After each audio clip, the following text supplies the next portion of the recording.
Reporter breaking. കൊച്ചിയിൽ petty case പിഴയിൽ തട്ടിപ്പ് നടത്തിയ വനിതാ CPO. തട്ടിയത് ലക്ഷങ്ങളാണ്. പെറ്റി കേസ് പിഴയിൽ വനിതാ CPO തട്ടിപ്പ് നടത്തിയു.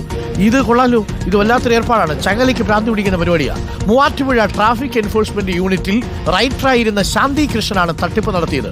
ബാങ്ക് രസീതിലും ക്യാഷ് ബുക്കിലും കൃത്രിമം നടത്തി 4 വർഷം കൊണ്ട് ശാന്തി തട്ടിയെടുത്തത് 16 ലക്ഷം രൂപയാണ്. ചുമ്മാതല്ല, പോലീസിന്റെ വരുമാനം കഴിഞ്ഞ കുറച്ച് നാളുകളായിട്ട് 16 ലക്ഷം രൂപ കുറഞ്ഞതായിട്ട് കാണുന്നുണ്ട്. ശാന്തി കൃഷ്ണനെ എറണാകുളം റൂറൽ SP സസ്പെൻഡ് ചെയ്തിട്ടുണ്ട്. വിവരങ്ങളുമായി ശരണുണ്ട്. Sharan, good morning Sharan. ഇത് വല്ലാത്ത സംഭവമായി പോയല്ലോ. കടുവയെ കിടുവ പിടിക്കുന്നു എന്നൊക്കെ പറയുന്നത് പോലെ കള്ളം കപ്പലിൽ തന്നെയായിരുന്നു. ഈ റൈറ്റർ തന്നെ പിഴയൊക്കെ അടച്ച് സ്വന്തമായിട്ട് രസീത് ബുക്കൊക്കെ വെച്ച് കാശടിച്ച് മാറ്റുകയായിരുന്നു.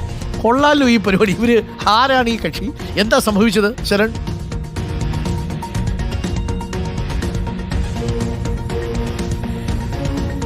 അരുൺകുമാർ, എന്തായാലും കള്ളൻ കപ്പലിൽ തന്നെ എന്നുള്ളത് തന്നെയാണ് ഇപ്പോൾ പോലീസ് പറയുന്നത്. അതായത് കഴിഞ്ഞ ദിവസം DIG ഓഫീസിൽ നിന്ന് സാധാരണഗതിയിൽ നടക്കുന്നത് പോലെ ഓഡിറ്റ് ഇവിടെ നടന്നിരുന്നു. മൂവാറ്റുപുഴ ട്രാഫിക് എൻഫോഴ്സ്മെന്റ് യൂണിറ്റിൽ നടന്നിരുന്നു. അങ്ങനെ അവിടെ ഈ ഓഡിറ്റ് നടത്തിയപ്പോഴാണ് വലിയ തട്ടിപ്പ് പുറത്തു വന്നിരിക്കുന്നത്. 2018-22 കാലയളവിൽ ഇവർ അവിടെ ഉദ്യോഗസ്ഥയായി, അതായത് CPO ആയിരുന്നു.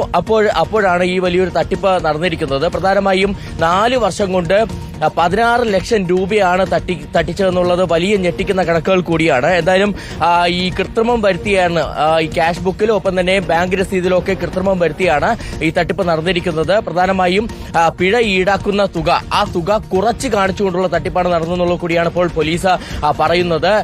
എറണാകുളം റൂറൽ SP-യുടെ നിർദ്ദേശപ്രകാരം പരാതി നൽകിയിരുന്നു. അതിന്റെ അടിസ്ഥാനത്തിലാണ് ഇപ്പോൾ മൂവാറ്റുപുഴ പോലീസ് ശാന്തി കൃഷ്ണനെതിരെ കേസ് എടുത്തിരിക്കുന്നത്. ഇതോടൊപ്പം തന്നെ റൂറൽ SP ശാന്തി കൃഷ്ണനെ സസ്പെൻഡ് ചെയ്യുകയും ചെയ്തിട്ടുണ്ട്. നേരത്തെ ഇവർ അവിടുന്ന് സ്ഥലം മാറി പോരുന്നതാണ്. അങ്ങനെ സ്ഥലം മാറി പോയതിന് പിന്നാലെ ഈ ഓഡിറ്റ് നടത്തിയപ്പോഴാണ് ഈ തട്ടിപ്പ് വിവരങ്ങൾ പുറത്തുവരികയും ചെയ്തിരിക്കുന്നത്. അതിൽ സമീപകാലത്തൊന്നും തന്നെ കേട്ടുകേൾവിയില്ലാത്ത ഒരു തട്ടിപ്പെന്ന് തന്നെ നമുക്ക് പറയാൻ കഴിയും. പല ആളുകൾ ഇത്തരത്തിൽ തട്ടിപ്പ് നടത്തുമ്പോൾ അവരെ പോയി പോലീസ് പിടിക്കുന്ന സ്ഥിതിഗതികൾ അങ്ങനെ അതൊക്കെ നമ്മൾ കാണാറുണ്ട്. പക്ഷേ ഇവിടെ പോലീസിനുള്ളിൽ തന്നെയാണ് ഒരു CPO ആയി പ്രവർത്തിച്ച വനിതാ CPO ആയി പ്രവർത്തിച്ച ആളാണ് ഇത്തരത്തിൽ ഒരു വലിയ തട്ടിപ്പ് നടത്തിയിരിക്കുന്നത്. അതും പ്രത്യേകിച്ച് 4 വർഷത്തിനിടയിൽ 16 ലക്ഷം രൂപ ആണ് തട്ടിയെടുത്തിരിക്കുന്നത്.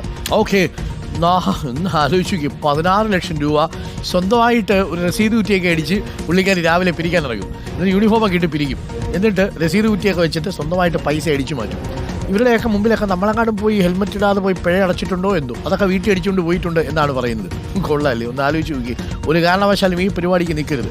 നമ്മുടെ കേരള പോലീസൊക്കെ മിടുക്കരായിട്ട് പ്രവർത്തിക്കുന്ന പോലീസ് ഉദ്യോഗസ്ഥർ ഇങ്ങനെയുള്ള 1-2 പാഴുകൾ മതിയല്ലോ. ഒന്ന് ആലോചിച്ച് നോക്കി. എന്തായാലും സസ്പെൻഷൻ അടിച്ച് കൈ കൊടുത്തിട്ടുണ്ട്.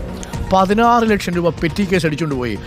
ഇവർക്ക് പെറ്റി കേസ് നിന്ന് ഇവരെ കൊണ്ട് നമ്മൾ പറയുമല്ലോ, ഈ പോലീസുകാരൊക്കെ പിടിക്കുന്ന സമയത്ത് പെട്ടു എന്ന് പറഞ്ഞു പോയി കൊടുത്ത മനുഷ്യരൊക്കെ ഉണ്ടാവും.